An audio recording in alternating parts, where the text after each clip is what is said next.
સુરતમાં પગાર બાબતે સુપરવાઇઝરને ચપ્પુ મારવાના મામલામાં સિવિલના ડોક્ટરોએ સુપરવાઇઝરની 5 કલાક સર્જરી કરી છે. હાલ તે આઈસીયુમાં સારવાર હેઠળ છે.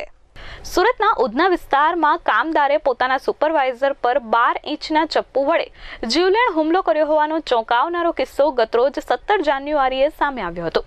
આ ઘટનામાં સુપરવાઇઝર ગંભીર રીતે ઇજાગ્રસ્ત થતા તેને આઈસીયુમાં સારવાર હેઠળ રાખવામાં આવ્યા છે. હુમલો એટલો ભયાનક હતો કે ચપ્પુ જાંઘમાંથી પસાર થઈ પેટના નીચેના ભાગ સુધી ઘૂસી ગયું હતું. ડોક્ટરો દ્વારા એક્સરે કરાવવામાં આવતા ચપ્પુ સ્પષ્ટ દેખાઈ રહ્યું છે. 12 ઇંચ લાંબા ચપ્પુમાંથી માત્ર 15% જ ભાગ ચપ્પુનો બહાર હતો, જ્યારે 85% ભાગ ચપ્પુનો અંદર ઘૂસી ગયો હતો. આ ગંભીર પરિસ્થિતિમાં તબીબોએ તાત્કાલિક સારવાર શરૂ કરી હતી. ચપ્પુને સુરક્ષિત રીતે બહાર કાઢવા માટે 5 કલાક સુધી સર્જરી કરી હતી. ડોક્ટરોના પ્રયાસોને કારણે સુપરવાઇઝરની સ્થિતિ હાલ સ્થિર હોવાનું જાણવા મળી રહ્યું છે. પોલીસના પ્રાથમિક તપાસમાં ખુલ્યું છે કે સુપરવાઇઝર અને હુમલાખોર કામદાર મનોજ વચ્ચે પગાર અને પૈસાની લેતી દેતી બાબતે વિવાદ થયો હતો.